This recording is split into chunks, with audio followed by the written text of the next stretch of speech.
geldim senin alnına.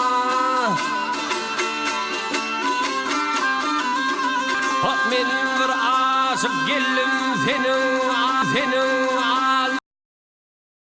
Men bir aşık geldim senin alnına. Azıp oğlun bahtıyline geledir.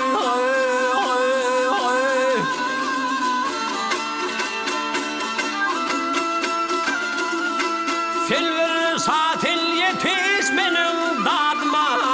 Vah azıp oğlun bahtıyla geledir.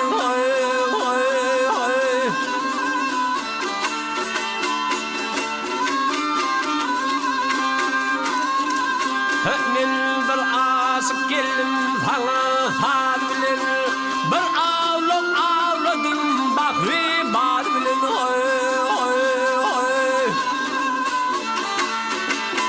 Döveşim var harmal delik değil bilen.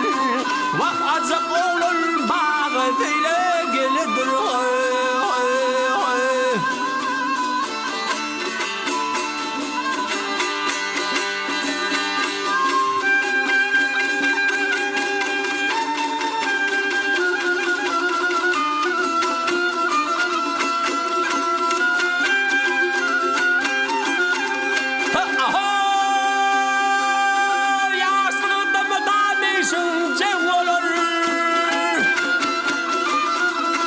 Paydım gidip ol işlerim gem olur.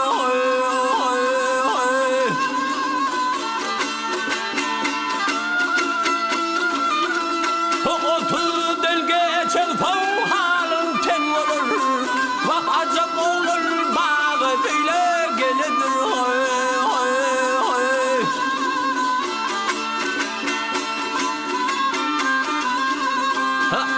Aşık Kerem ardı iletim özüne.